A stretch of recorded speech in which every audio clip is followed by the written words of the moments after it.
Welcome everybody. Can you hear me? Yes, you can hear me fine. I hope this is going to be a really rich and exciting evening. It usually is. This is part of our series on sacred traditions and the arts, which is run jointly with the Courtauld, represented by me. I'm Caroline Levitt. I'm senior lecturer here.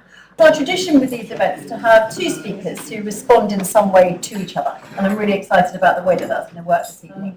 Let me hand over to you. Thank you. Thank you, Caroline. Yeah, I'm Ben Posh from King's, as Caroline has said, and great to see you all here. I'm particularly pleased tonight that both our speakers are people I've known and admired for a long time, and it turns out they know each other too. So this is a conversation that I think will spring from deeper roots than just tonight's papers, and that will be, I think, a great benefit to all of us. I'll introduce the second speaker when it's his turn, but first I'll introduce Dr. Sheona Beaumont, who's a visiting research fellow in our Centre for Arts and the Sacred at King's College London. Sheona's a photographer, as well as a very beautiful writer. Her academic writings include her recent book, The Bible in Photography, from T&T Clark, which developed some really valuable and original new categories for thinking theologically about photography. She was also the co-founder of the Visual Theology Network, out of whose conferences came another very valuable book called Transforming Christian Thought in Visual Arts. So she writes academically, but also writes lyrically, I would say. I don't know if you accept that word. So one of the things you might find if you go to her website are some very beautiful meditations on the Psalms, both in her photographs and in her writing, which bring them alive in a very direct 21st century way. And that's a different kind of writing that's also theologically really rich. Enough from me. We'd like to hear from you. So thank you, Sheona. Yeah, thank you very much for the invitation. It's good to be here, and it's been a bit of a while in the making, so I'm really grateful to Ben for the extended invitation, friendship, to be a partner in the conversations at King's. Caroline, thank you too for the extension to come here and speak at this seminar series. I'm very much looking forward to the conversation that may well be coming out of this. Andrew, you are very much somebody who I wanted to say I know or understand as someone who holds the torch. And then I thought, but no, that's not quite accurate enough. You are a torch for the arts in church and in what you do. And that being creatively vocational, priested to creativity is something that I have really felt inspired by your work and your singing and your writing. So let's see what happens out of this conversation. I've been walking a lot lately. A lot since I moved from Bristol to North Wiltshire in 2015. Probably around 1,000 kilometres a year, give or take.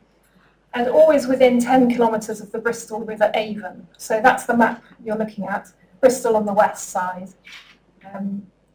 I worked out recently that in 9 of the 14 homes I've had in my life, I've lived less than a kilometre from this river for 33 years.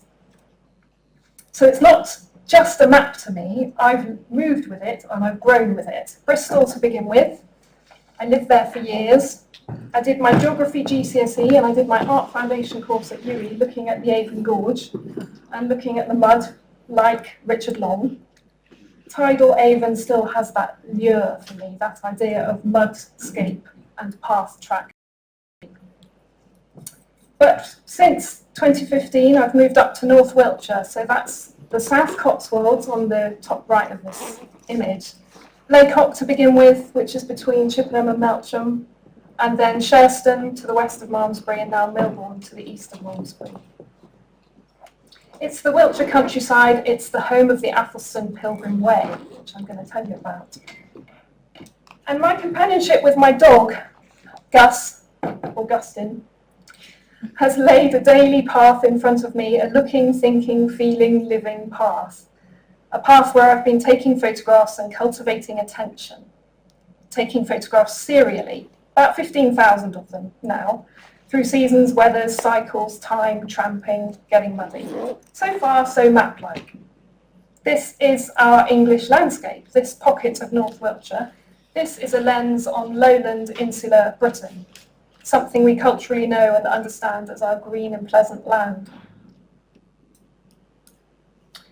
In the Bristol River Avon catchment area, the land use is dominated by agricultural and pastoral cover. So the orange in this image is agricultural land, the pale green is pastoral, the grey is the urban townscape, cityscapes.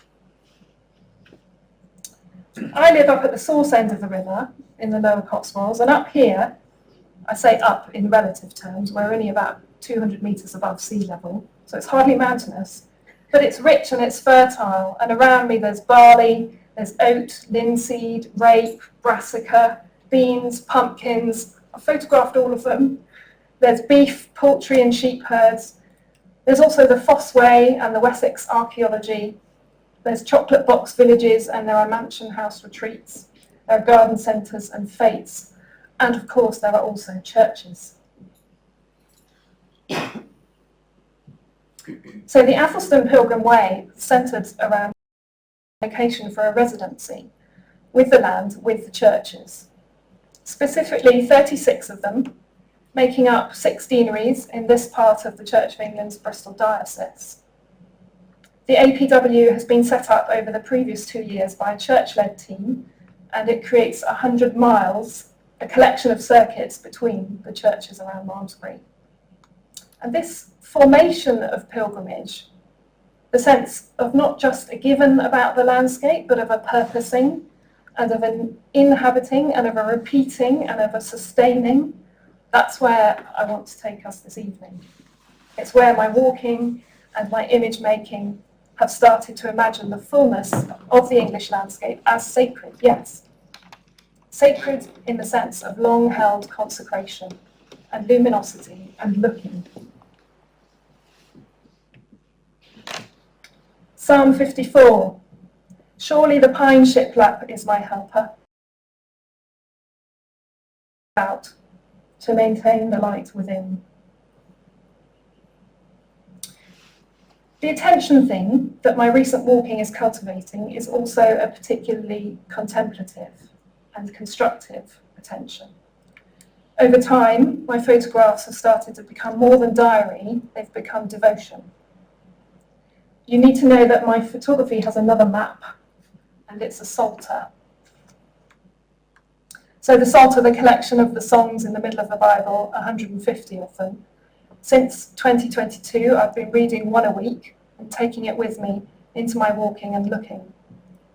I've always read the Bible regularly, but this was different. This was a cultivation of poetic attention and assigning the landscape with a via positiva, so that theological tradition of assertion about God and spirit, of what we can know about them, especially from looking at the world around us. If there's any book of the Bible which has legs for a via, it's the Psalms. I simply couldn't sit still to study them.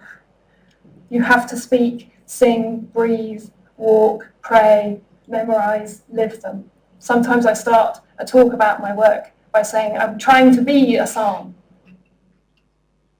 And to that effect, I've turned the photography towards a long rephrasing and transposition of something from each psalm, something which has become its own poem, something I'm calling the Canticles of the Bright Fields.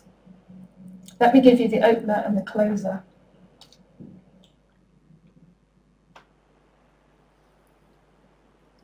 Psalm 1. They shall be like the hawthorns, planted by a blue-bounding sea and an emerald seed sprigged for buttercup boys. There will be no death in May.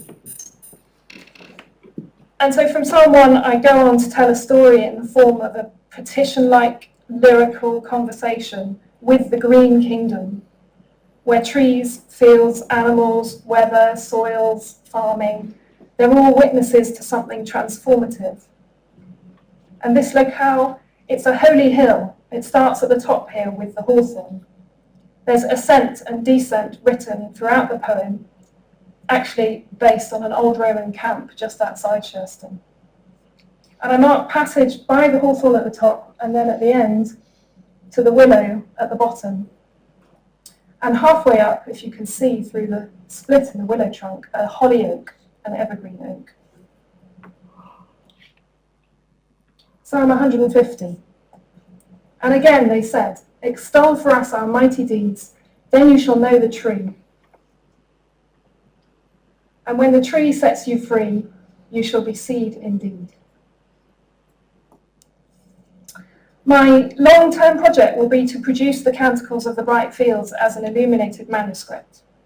Its cycle of 5 songs, matching the 5 books in the Psalter, have a pattern in the Psalms, yes, and in St. Francis' Canticle of the Sun. We meet in my poem Brother Sun, Sister Moon, Fire, Sister Earth, Brother Wind, Sister Water.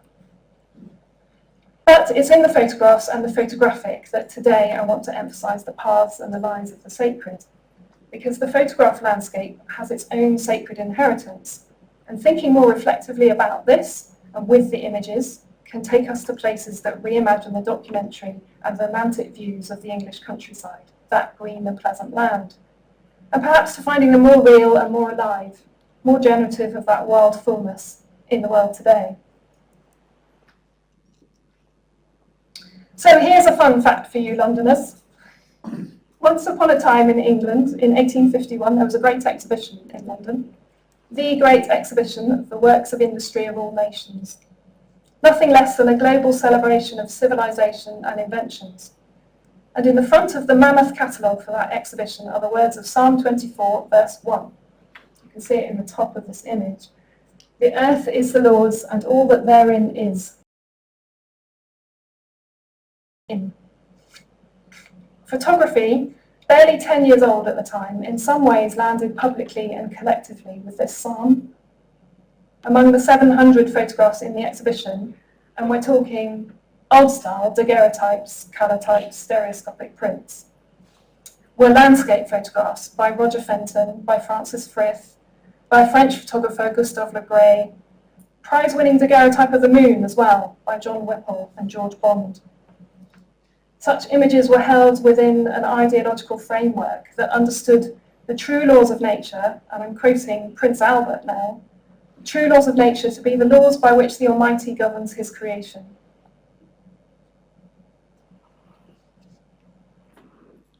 Something expansive and expressive and also occasionally melancholic stepped into the frame for English photography here. Fenton and Frith were both pioneers of landscape photography. Frith, we know, went on to take a more commercial approach, a documentary approach to topography of the Holy Land. His images were the first to illuminate a Bible. But Fenton stepped into reverence and visions of stilled harmony. His most famous landscape photograph, Valley of the Shadow of Death, on the top right here, takes Psalm 23 to the dry valley of the Crimean War in 1855. But he was also instrumental in shaping the romantic views of the English countryside and their churches that we inherit today. Rievaulx Abbey, on the bottom right here, shows the Yorkshire setting of an abbey ruins in reverent light, a vision of stilled harmony, and another photograph, Paradise, the view down the Hodder, imbues an idyllic Lancashire scene by a river with the spiritual and moral undertones of biblical paradise. Fenton's landscape compositions are indebted to the pastoral genre in painting. He'd given up law in order to paint, first exhibiting at the Royal Academy in the 1840s. But in his photography across many genres, we notice too that for him, notions of biblical truth in the image are not quite pushed aside, but become aligned with evidential beauty as much as with evidential fact. This thinking of a faithful transcript, which is the phrase he used to describe what he was doing, owes a considerable debt to John Ruskin's influence, who thought that realism in landscape painting was about being a witness to the omnipotence of God. So we see that Fenton's views across many, many different abbeys and ruined details invite a contemplative gaze, encouraged by the prayerful position of people, often women, and often, in fact, his wife, Grace. What becomes important figuratively? Building. Both the empiricism of proof or witness and an atmosphere-charged grandiosity, a mythology, seem to attach themselves to church architecture in particular. where William Henry Fox Talbot first photographed the Wiltshire landscape, arguably the first landscape photographed at all, it was the buildings of Lacock Abbey and St Cyriac's Church that frequent his early experiments. Talbot and his peers had found the photograph's capturing of light to be scientific proof of the true law of nature, a nature whose identity was rooted in the romantic tradition of divine action. So there's lyrical inflection here, yes, where evidence, which is the unmediated visual record, the fact, if you like, of the photographed natural world, is of a piece with the draftsmanship of God in the making of all things. I think it's important that when Talbot said of this image on the right, it's the first building that was ever known to draw itself, I think it's important he's talking about a religious building. He's talking about Lacock Abbey, and to some extent, religion is drawing itself. For light to do its photographic work, the thing that appears has an abbey's seriousness, an abbey's solidity, an abbey's sacredness, defined and constituted and consecrated as land and stone dedicated to God. God and photography appearing in the landscape are of a piece, right at the beginnings of photographic history.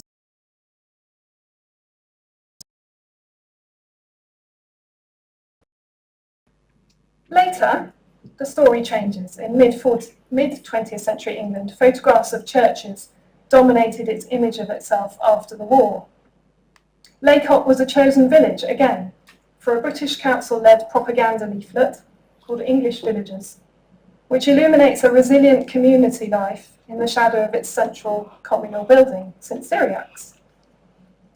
Here, place and landscape is humanity. It's humanly full, not so much full of nature's bucolic scenes, but occupied with its own civic, societal via positiva. Christianity felt as part of the social fabric.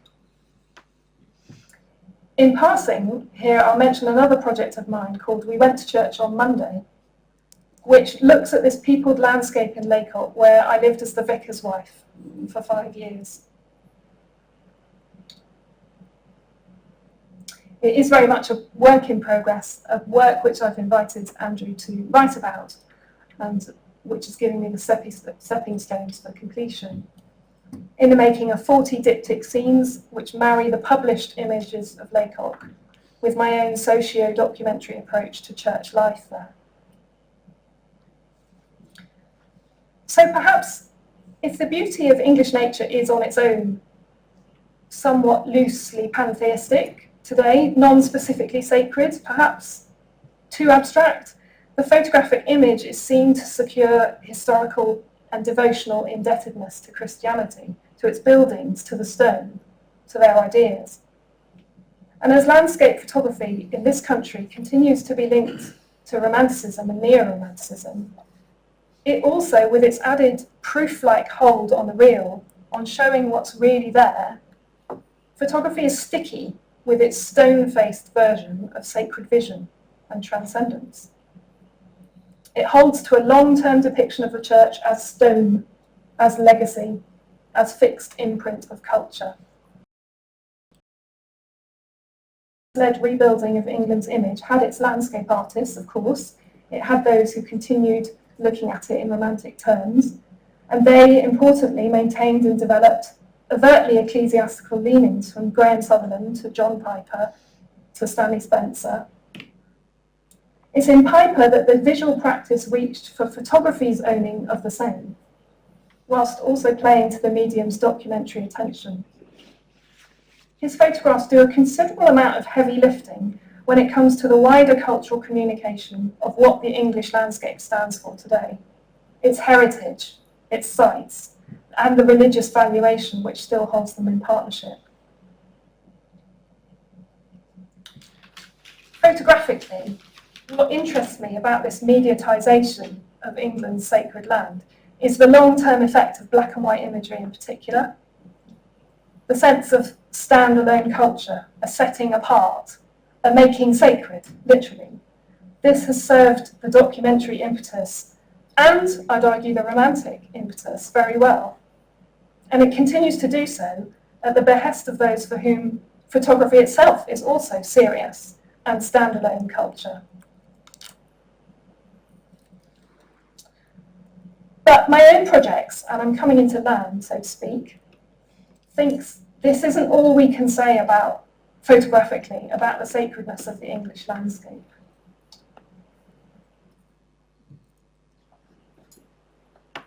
Psalm 19, now I walk in drippings of gold. I am all for colour. I'm all for an illumination that comes from a fulsome, organic, psalmic way to walk and photograph. I reject the sense of Christianity's standalone heritage culture, its setting apart into seriousness, the nostalgic shelf for its churches. But I also firmly reject the evacuation or the presumed redundancy of its theological and biblical language for understandings of the landscape. We've got to get back to the Psalms. The understandings there, which are to me alive and reciprocating and self-involving.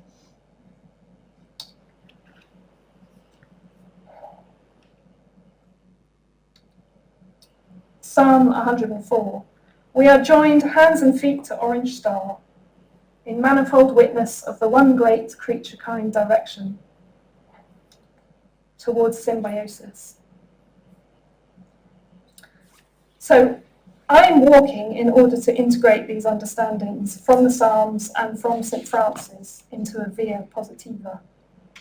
Roland Barthes said that photography's view invites our consciousness along a path of certainty. Its language of positivism articulates so much of our societal ideology about facts, factual clarity, impartial vision, yet it's also always inextricably involved with the landscape. Made of the landscape, it's made of the light and the location. And this has so much to say about orientation, our directions, our integration, and our worldview. Societal ideology could do with some of this stickiness, this particularity. And I think the Bible has it in spades. Thank you.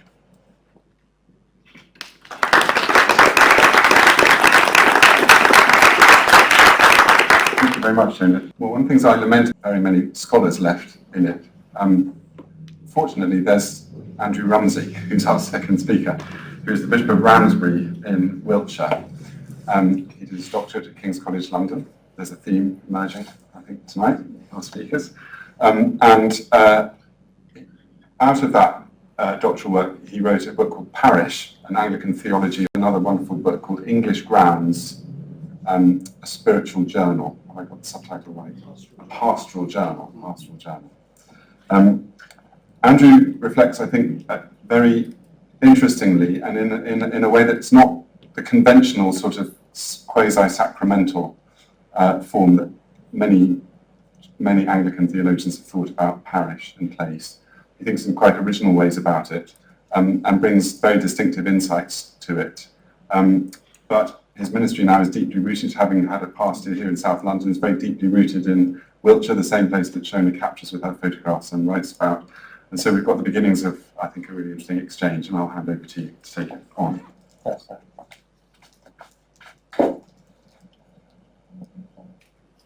He's also a musician, I should say. So you can buy his CDs as well. No guitar this evening, you'll be very relieved to hear the sight of an Anglican clergyman with a guitar around their neck. It's one of the most chilling sights known to humanity. Good evening, friends. How lovely to see you and to be with you. Sheona, that was so fab. And I kind of just want to think and dwell upon what you've just shared with us. It was so rich.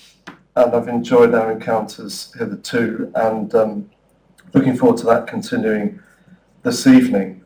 Thank you so much, Ben and Caroline, for this opportunity to speak this evening on a theme which is so close to my own affections. My fascination with English sacred landscape really began when I was a vicar in South East London, with the desire to get out through the doors of my church into the urban streetscape, and the discovery that one of the lost tributaries of the River Thames rose just yards from my church door, the River Effra, an ancient word meaning torrent or spirit.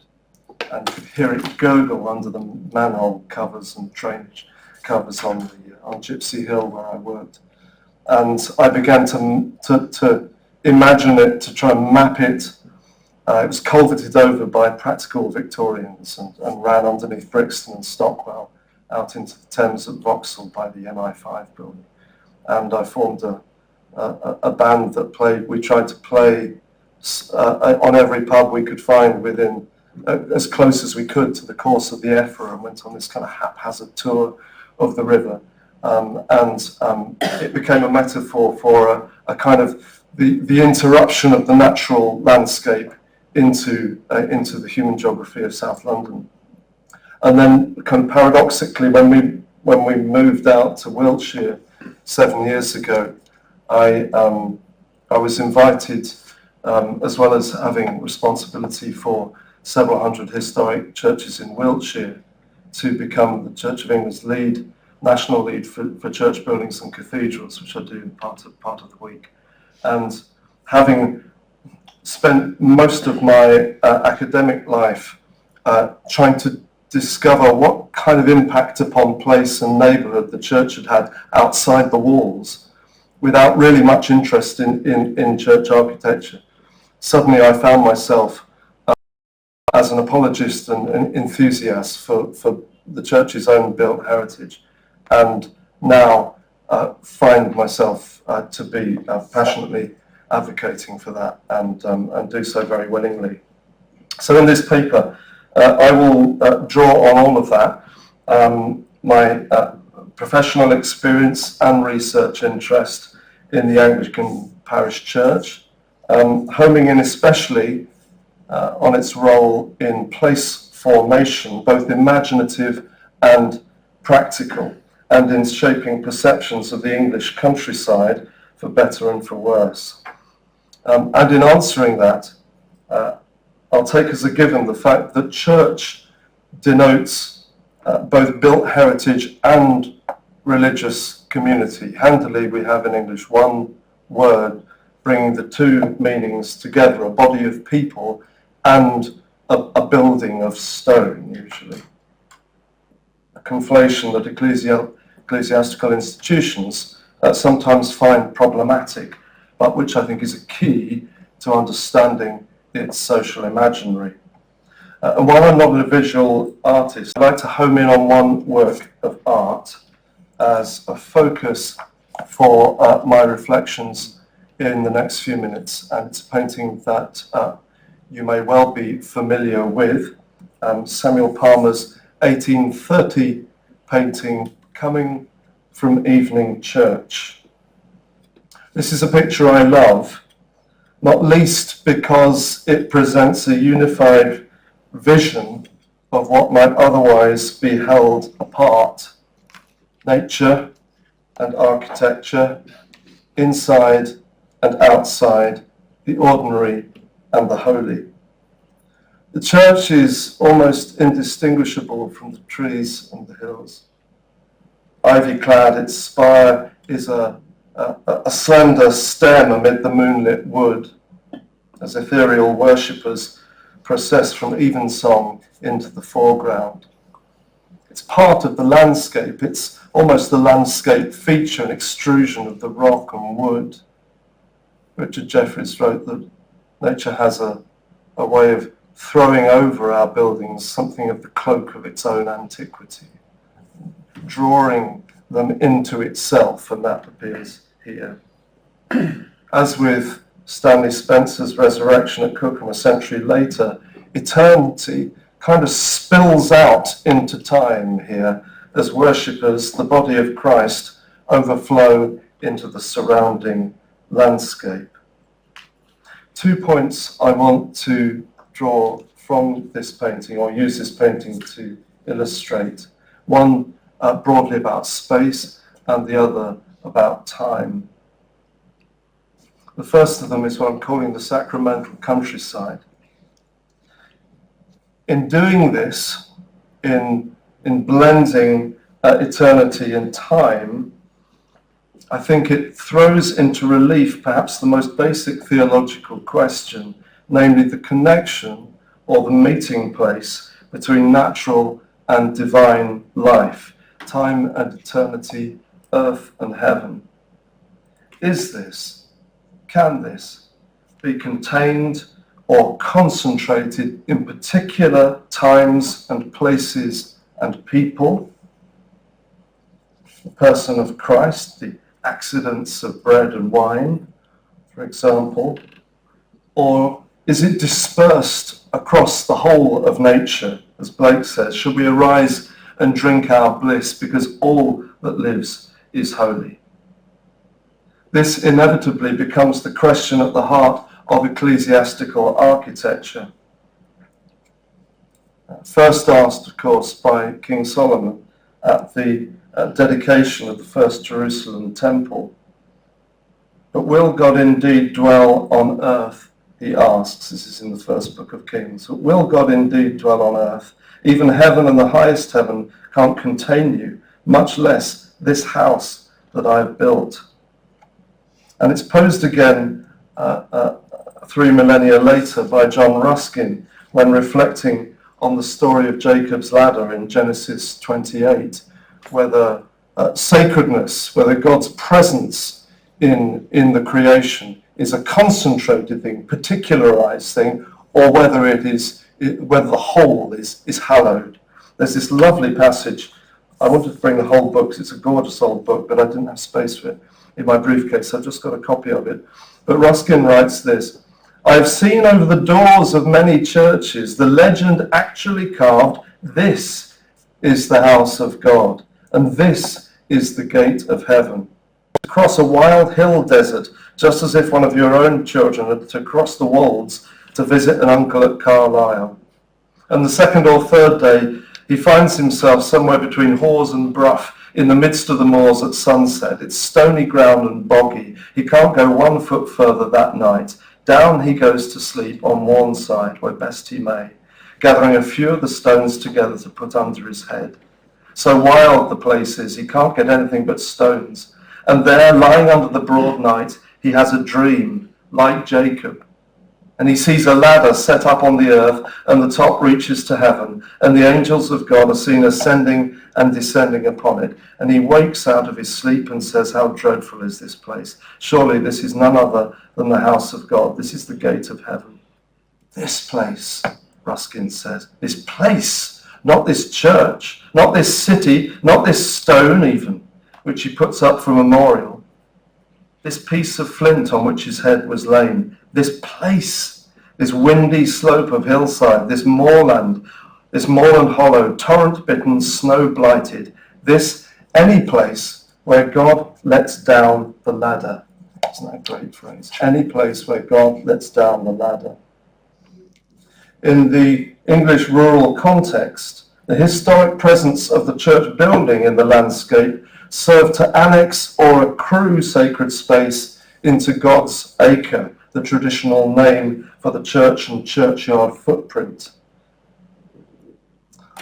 But does it also hallow the whole, as the Sabbath sanctifies the week, or the birthday or the holiday hallow the whole year? Both. Church buildings are porous to nature and to human narrative, just as their divine foundation bleeds into the broader culture. Indeed, the word culture contains in itself a compact that cannot easily be undone. In English, it combines two ancient roots, as you probably know. Culta, as in the cutting part of a ploughshare, the first cutting part of the ploughshare, from which we derive agriculture, horticulture, all our delving of the land. And cultus, as in cult or worship, soil and soul combined, married within a word, culture. One of the things I like about coming from evening church is that it captures what Charles Williams called the coherence of time and eternity. The coherence of nature and sacred architecture in its use of colour and light. There is harmony between the wood, the church building, and the people, soul, soil, society. The rust-coloured radiance of the congregation in the foreground echoes the amber ember of light in the tower, but also the glow from the wood that the congregation is entering. To my eyes, there is a mutual exchange of glory here between nature and sacred architecture, where one is not sealed off from, but rather enlivens the other. It's a romantic vision, certainly, but also pastoral in both senses of the word, denoting both the cure of souls that the clergy are given and the husbandry of the land. And so it's worth adding that, as Palmer's picture depicts, the influence of the church on our perceptions of the rural landscape isn't limited to the pleasing alignment of usually Gothic architectural style amidst the fields, but also in producing a people. The church in this case is literally producing. They are its issue. They're coming from the building. And without riding my particular hobby horse around the room, arguably the church's greater impact upon the social landscape has been its responsibility from the time of Thomas Cromwell in the 1530s until really the 1930s, until the formation of the welfare state, a little after that, for social welfare and local government, from the poor law through to the welfare state. The English church developed over centuries a habitus of ethical or socio-spatial practice that worked with natural landscape features and boundaries to produce, not always benignly, I might say, with emphasis, a particular version of rural neighbourhood, but that's another lecture. My second point, magnetic eternity. It's about time. In particular, the impact of churches upon the nostalgic perception of rural community and landscape. Coming from evening church is both deeply nostalgic in the true sense of that word as literally the longing for home. It's nostalgic as one would expect from one of the ancients, as Palmer's group identified themselves. But it's also progressive in the forward movement of the worshippers into the landscape. They are, we imagine, on their way home. And we might imagine that as both their actual home, the places, the cottages, the dwellings that they were going to, but also their heavenly habitation. The inference, the impression is blurred, I think. Similarly, historic church buildings often find themselves balanced between nostalgic captivity of the picturesque, of heritage, of the monumental and the memorial, on the one hand, and this heavenly aspiration of people who are meant to be on their way to a better place. They're balanced, poised between memory and expectation, as Augustine had it. Yes, they may be building Jerusalem in green and pleasant lands, but also prone to being locked, if they're not careful, within a lost Eden. In his book, An Archetypal Constable, great book about the pastoral in landscape, Peter Bishop writes that a sense of place, of yearning and loss is central to the formation of English pastoral. But in Christian theology, this has a necessarily forward and eschatological thrust. It is a heavenly home God's people are heading for. The church spire might then be imagined as an upended map pin, a stake in Empyrean fields, as though our mortal tent could soon blow away. 20th century French mystic Simone Weil put this best, I think. She writes, "Every human being has at their roots here below a certain terrestrial poetry, a reflection of the heavenly glory, the link of which they are more or less vaguely aware with their universal country."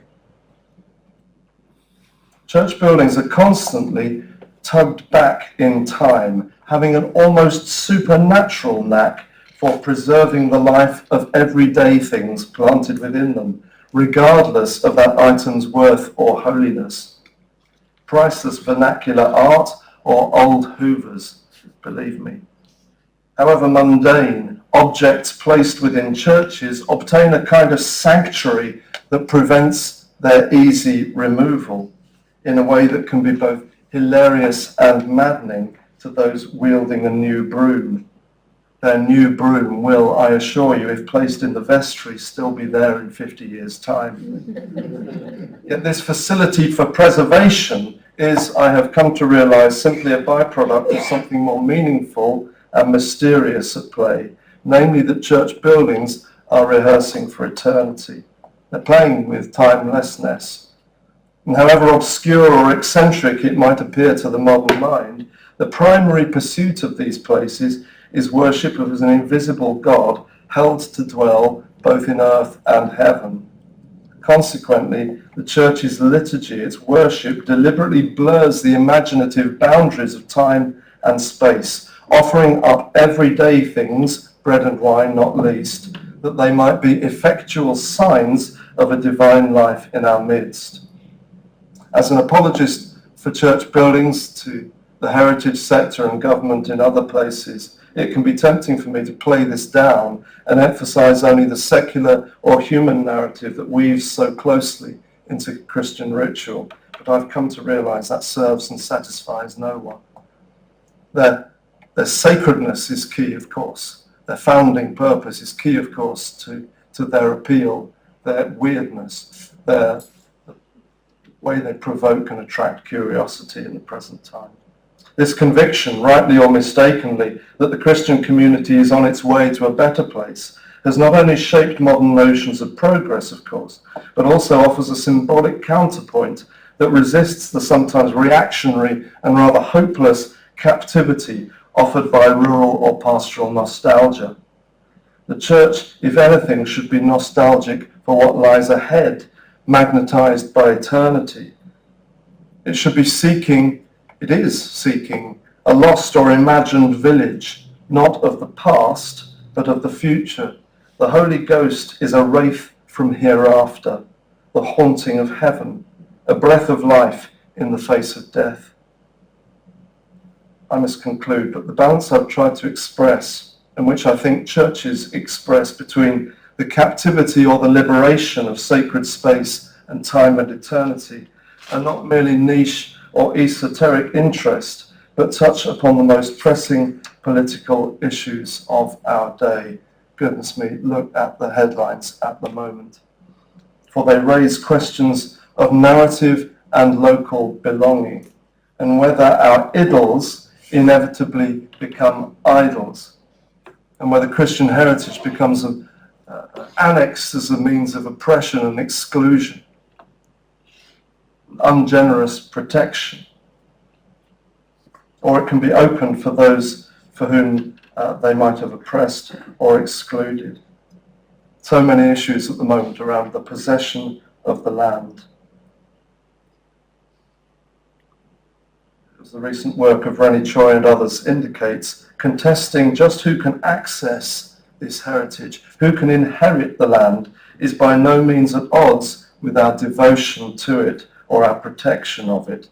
Belonging all too swiftly turns into belongings, which asks whether we see in a painting like Coming from Evening Church an image merely of comforting retreat, or also of another country to come. Thank you.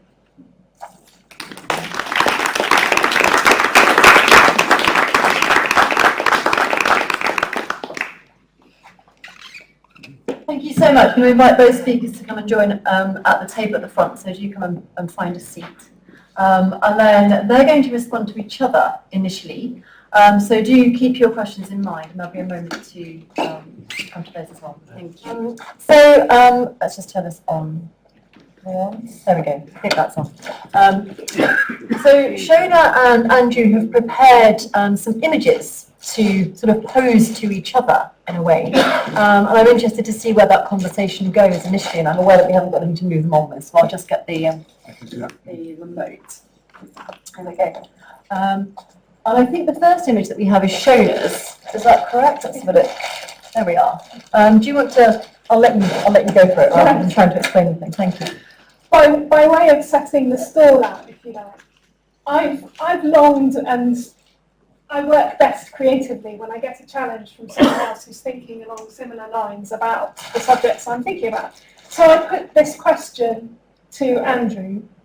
Can you come to this seminar today with 3 things that illuminate my understanding or experience of the Wiltshire landscape as sacred? Now, a slight caveat, I've said the Wiltshire landscape because that's where I live, but I do want and I do feel that this is an open challenge for all of us in terms of landscape, where we are, where we find ourselves, that belonging that we have as we place our feet on this terra firma. That's part of what I'm trying to get to, that sense of the sacred. Now the things, I gave you a list, didn't I? But the things don't have to be an image, they can be something completely random. We'll see what happens. And by way of kicking off, my first thing is a lady. I don't know if you can tell it's a lady at the top. This is a woman called Maud Heath. Has anybody heard of Maud Heath? Have you heard of Maud Heath? No, I haven't. Maud Heath lived in mid-15th century and is commemorated for her bequest to create and maintain a causeway over the Bristol River Avon. This statue is about 3 miles to the east of Chippenham, in the parish of Bremel and Langley Borough, just on the border with Salisbury Diocese, I think. She was literally a waymaker, and this path road that she left money to be maintained has been in constant use for about 5 centuries. It's called the Maud Heath Causeway. It does stretch for about 3 miles, but the bit where it crosses the Avon is what I'm concentrating on. So the thing I'm bringing you is her, but it's also the landscape she has left by way of legacy. There are 2 places that commemorate her. There's the crossing itself, and there's the monument at the top of the hill. The pathway at the bottom of the valley, the monument on the escarpment looking over. And I think something sacred happens in between. So I'm sort of challenging you to go there, but also to think about it. The monument, I think, doesn't just lift the view to a position of isolation, of elevation in the landscape. I think there's a circulation that happens. We have the Christian response inscribed in stone at the top, and this was written by the vicar at the time of the memorial. The memorial was put up in 1838. He says, "Thou who dost pause on this aerial height, where Maud Heath's pathway winds in shade or light, Christian wayfarer in a world of strife, be still and ponder on the path of life." So there's something astute and clear about that, about the fact that maybe a male clerical profession allowed this spiritual purview and oversight, his car sight, so this idea of Moses seeing the promised land and beholding what was to come. It's almost a given that elevation creates sacredness. That is the thing about Wiltshire that most people know. Stonehenge on the heights, Avebury on the heights. It's almost a given that elevation creates sacredness, the separation of an overview, the established confirmation. But Maud stands for a benefactory wisdom of the land which is in the valley. She gives her means to create passage. She was, though wealthy, and this comes from a description about her at the time, she was a market woman who, having felt by sad experience the inconvenience of a swampy walk, the River Avon does get very flooded, especially in the conveyance of such perishable wares as butter and eggs. She sits on her statue with a basket of eggs and butter by her side. She devoted her life savings to the laudable purpose of providing a good footing for her successors in all time to come. So I'm pointing out her female experience of walking the same route into town, of repetitive and circular errand-type walking, a feminine position where neither wayfarer nor priest was open to her. This is, I think, operationally sacred for the land too. It makes the setting apart thing happen from within the routine, the humdrum, the lived in, not the lived out of. I hope you get to meet her. Oh, fantastic. I love that. I really want to see that. I can't believe I haven't seen it. Am I on? Do you want, let's turn it on and let you respond to that. Thank you. Thank you. I absolutely love that, and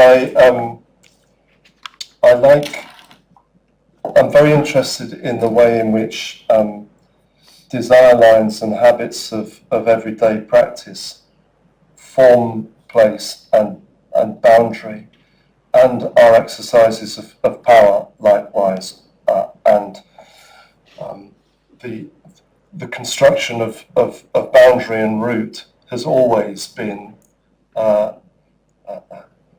something which is not ethically neutral. It is a commentary on the space-time practices of people. When I was a vicar in South East London in Crystal Palace, there were estates which people, or routes through estates which people discouraged me from walking through, which only compounded the reputation and the practices within them.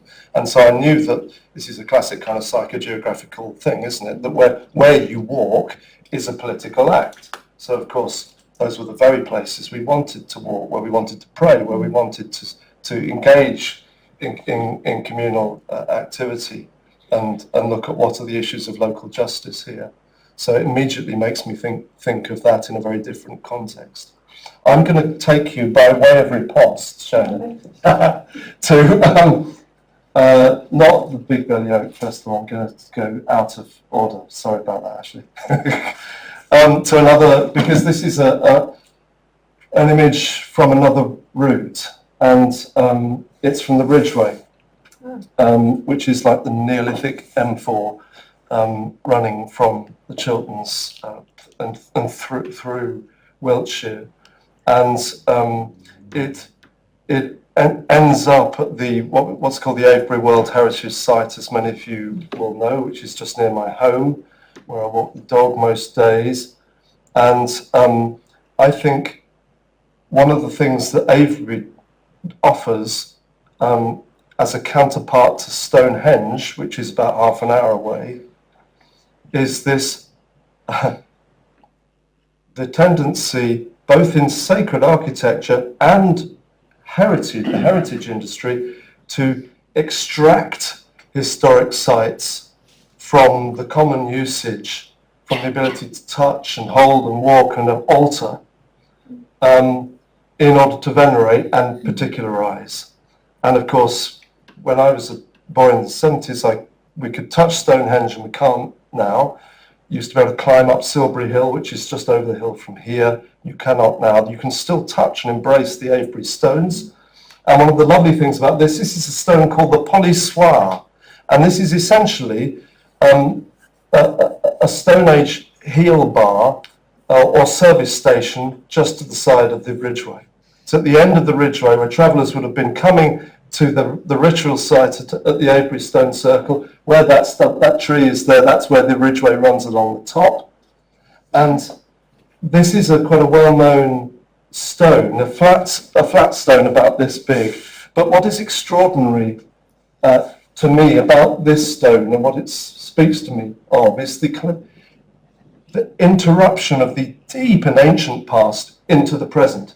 You can run your fingers down these grooves. These three grooves, can you see them here, are for sharpening an axe head. And the sort of dished area, which has actually got always has a puddle of water in, because it is dished, is for smoothing out the sides of a Neolithic axe. So you've both got the edge and you've got the round dished part, and it has been ground into that shape over the centuries of practice by travellers just coming back and forth in the seasons along the Ridgeway. And it is as if those who use it have just popped out over the hill to go hunting and will be back any moment. But it's 5,000 years since anyone used it to polish anything. And it is so real and so tactile and so present. And that's, I think, why Wiltshire is often talked about as an ancient landscape. It's not older than any other landscape, of course. South London is just as old as Wiltshire. But it's just that the deep past is more visibly present. And that, I think, for me, talks about the interaction of human journey on the landscape, and of that being something that we can engage in a direct and sensory way with in our own time.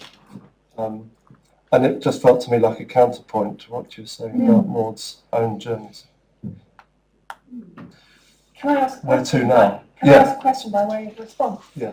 What do you think about church, let's say within the context of the pilgrimage, the marks left on church buildings, particularly on the outside? As we've been developing the Athelstan Pilgrim Way, we've been appreciative of the fact that it has drawn a lot of visitors to our old buildings. And almost immediately, one of the first things they want to do is touch the stone. Yes.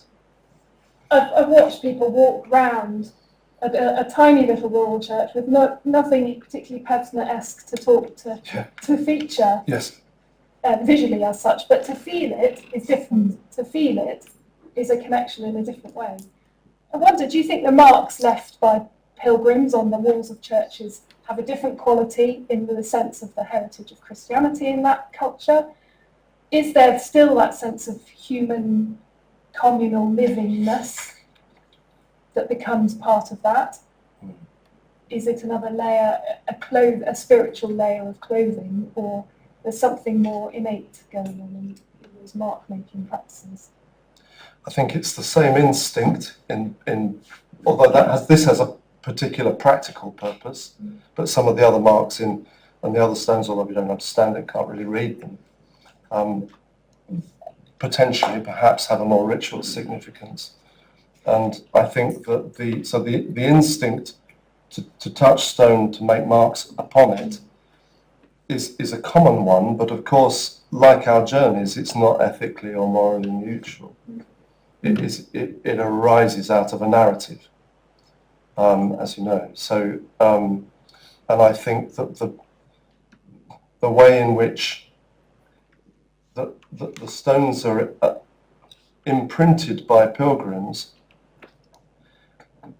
what I like about that often is the way that it sits alongside very kind of secular, although the duality of the two terms wouldn't have been understood as such, of medieval graffiti and other kinds of really kind of often quite coarse markings in churches, and the churches are just a riot of graffiti and other kinds of signs for other kinds of narrative and practice, and just occasional stuff that I was here sort of stuff. And I quite like the overlaying and intermingling of that, which I think comes out in your photography around Laycock particularly.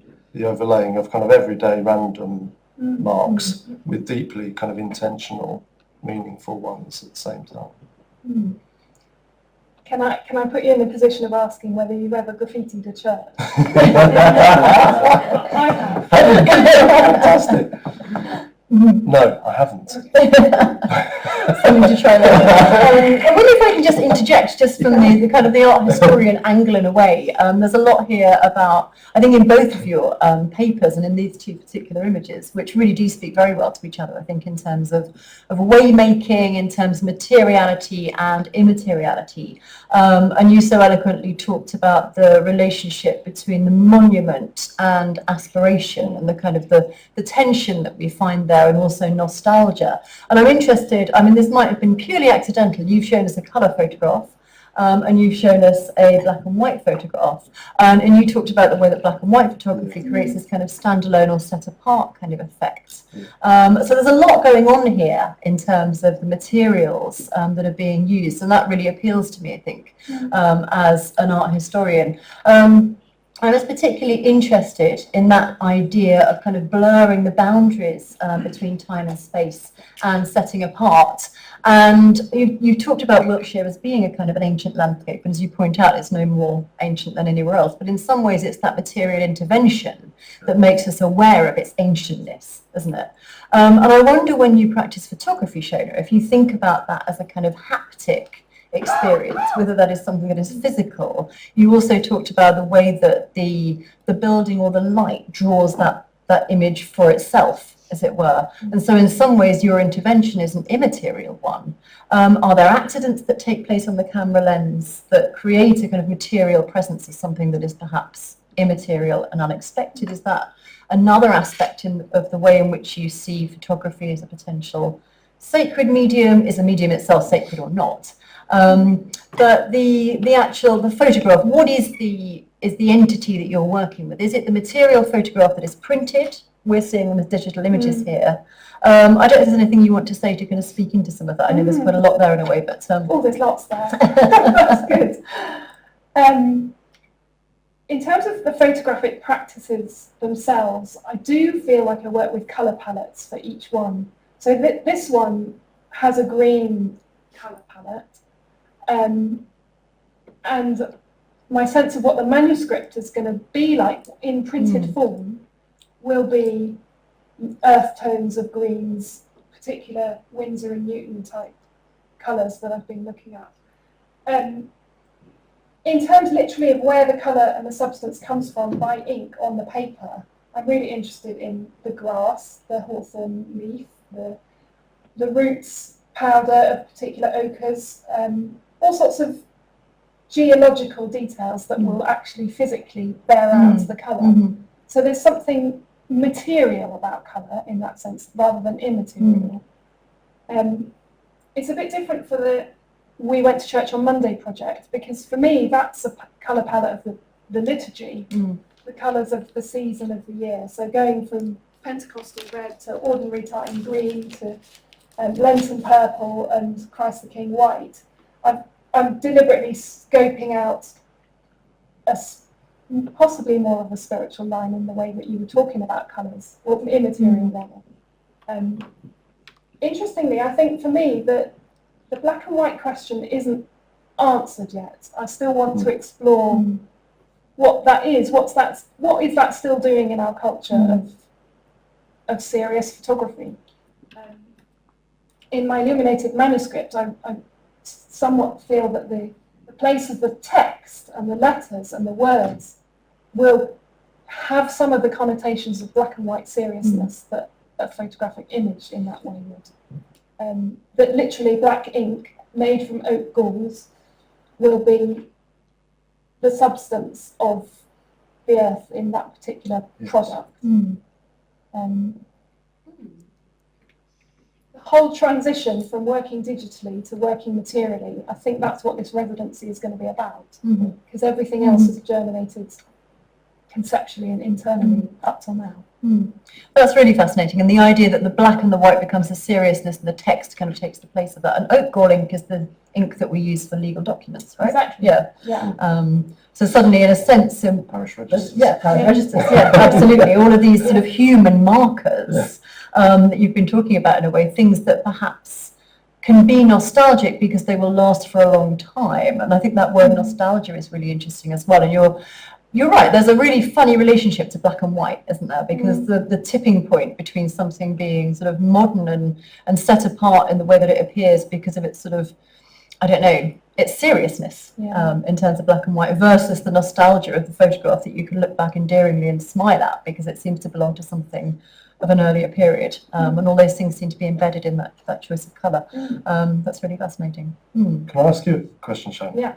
I know we need to keep an eye on time, don't we? But Yeah, I don't. We'll go through 3. We'll have to see. no, but I'm interested in the way that your photography it is connected with movement, pilgrimage, and it's very dynamic in its approach and narrative.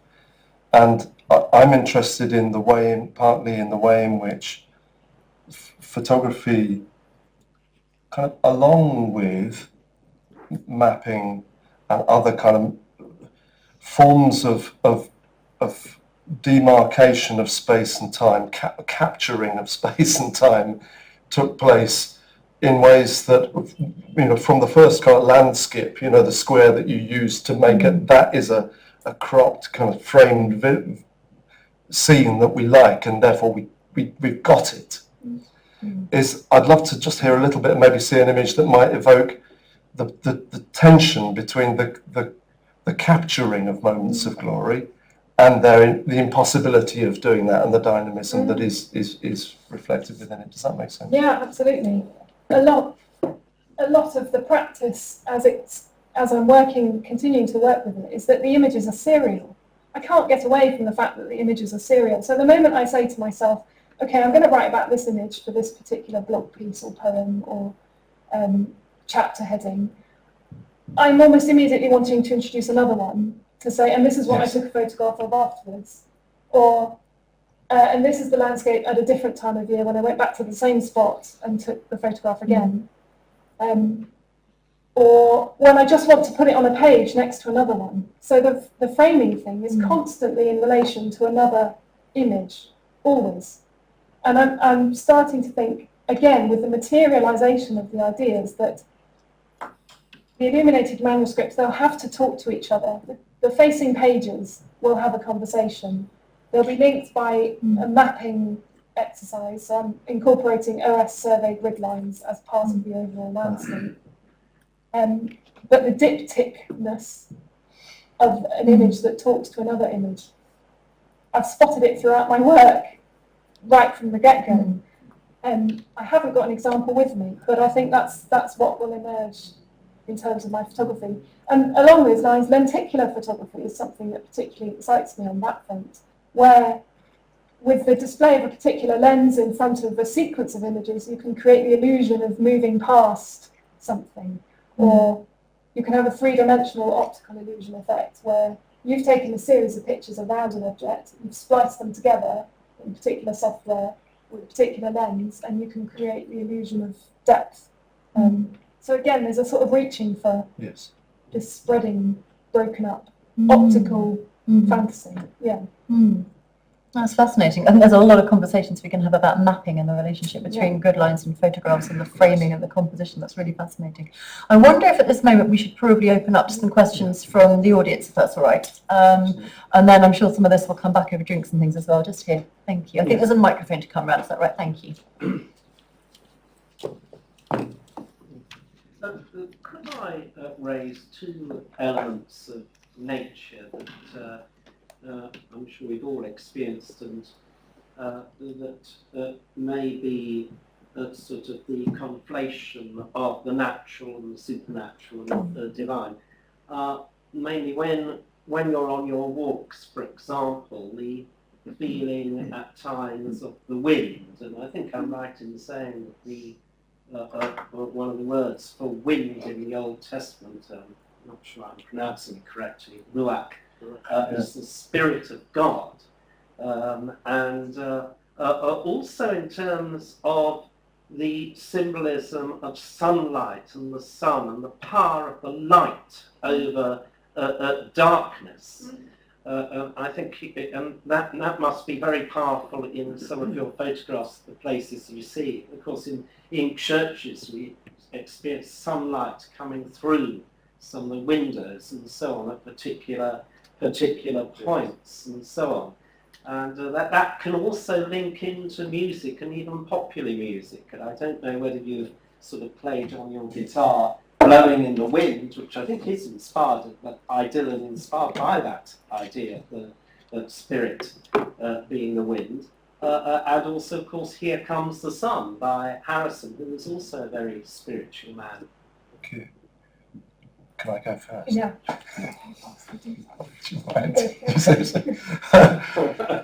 Great question. Thanks so much.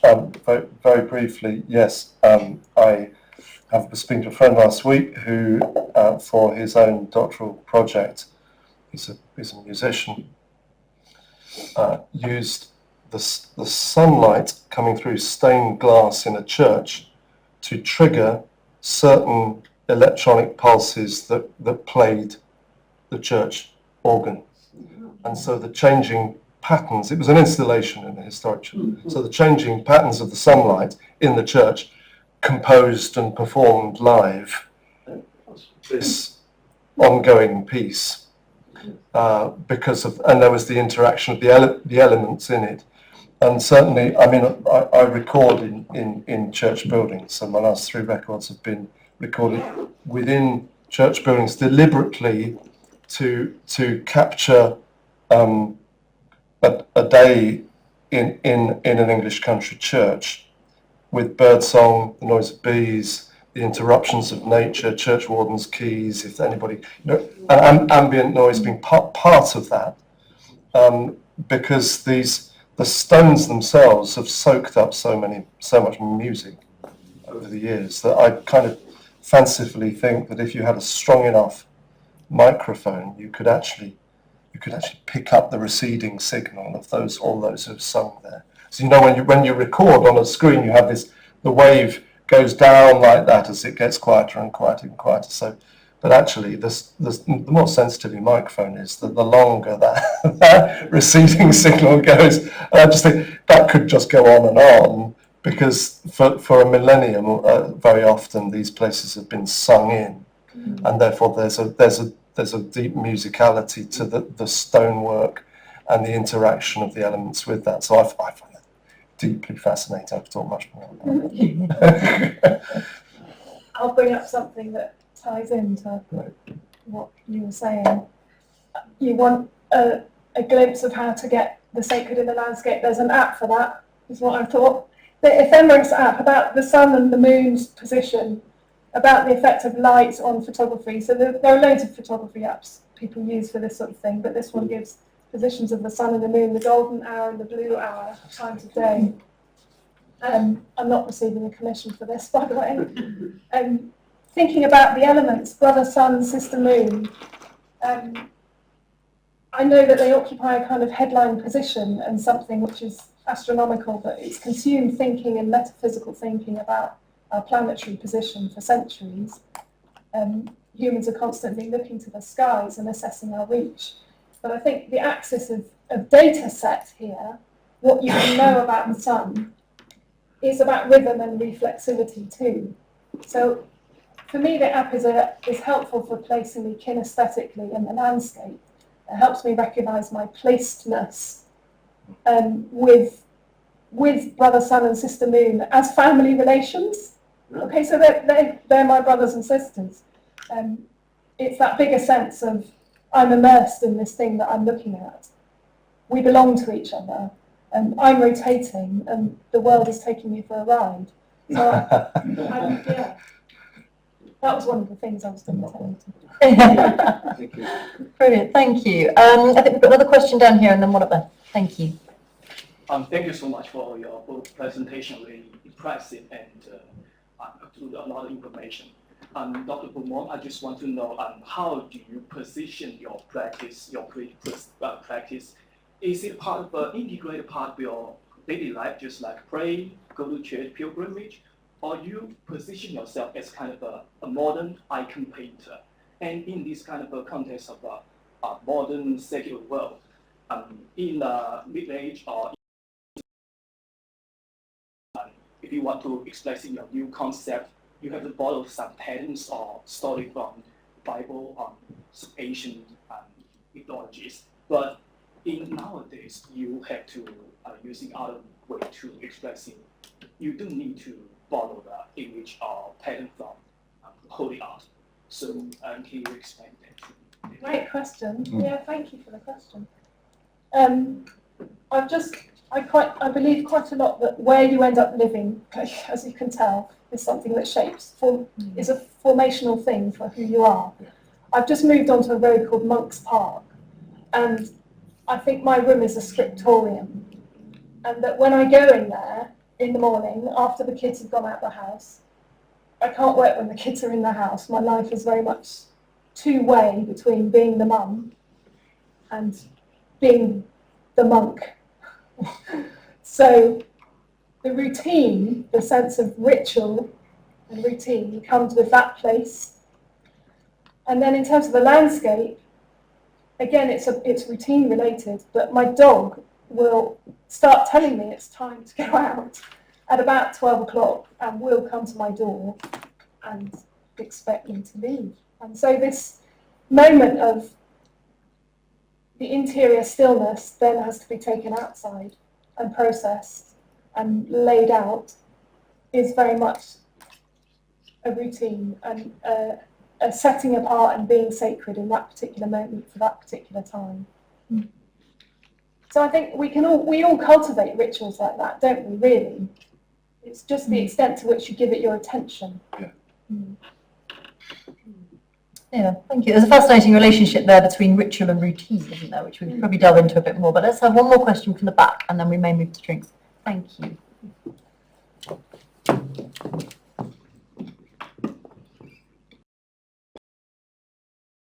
Very much for both talks. I was very struck by the emphasis on the via positiva, the first talk, and the framing, if you will, of nostalgia in the second one as a kind of homesickness.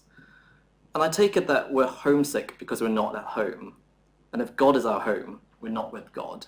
So there's a kind of sense of lack, or in some sense of via negativa going on there. Yes. And I was wondering if you two could speak on whether that's a tension or something that a complementary thing going on there between the kind of positive and the negative, or the presence and lack. Goodness, yeah, what a fantastic question. How to do this in a few seconds.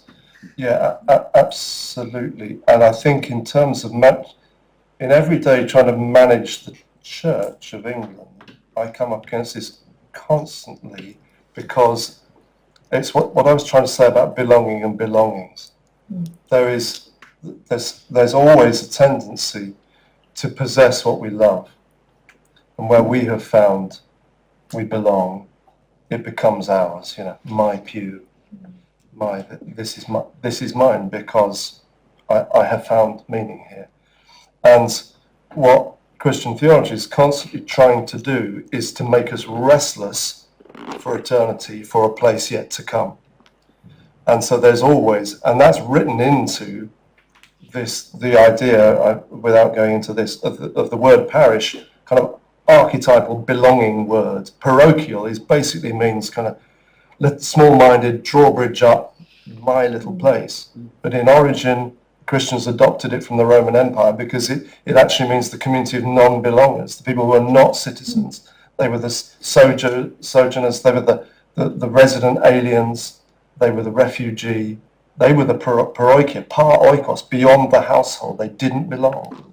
And they were restless. And so you've got this tension within Christian theology, certainly, and you see it in hymns, of kind of being hungry for what will one day be. So I don't really belong in the present.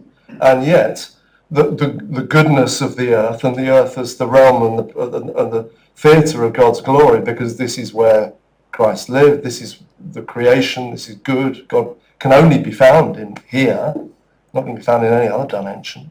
So there's always that, and you just are constantly holding those two things in paradox. And where we clutch too much at the present place, and insist on never changing it, then you have to really emphasize, hang on, this is not the end of the world. This is merely the place where we might see the end of the world. And just to tap into the via negativa, via positiva thing, I think in my book, the last chapter, I broached the subject of via negativa, because to me, if I say that photography ultimately is this positive experience of declaration, incarnation, realization, if I wrap it up too nicely, I've lost something. I've missed it. I've missed the fact that there is deep rupture in photography, either by way of images that show things we find abhorrent, images of chaos and suffering and brutality, things that properly unseat us and unseat our sense of centeredness. I think photography does that and can do that harshly, really harshly. I think in images of the landscape, climate change is one of those areas where the undoing of the landscape has some of that rupture, that doubt, that effacement of a path of certainty. I don't know yet whether that appears in the Psalms as I've understood them. It's definitely in there in the Psalms, but I've yet to imagine how it might come out in my manuscript. Thank you both so much. And I know that there are more questions that we could ask, and I'm hoping that you'll be willing to take those into drinks with us in the next room. But can I just ask you to thank our speakers again? This has been brilliant. Thank you so much.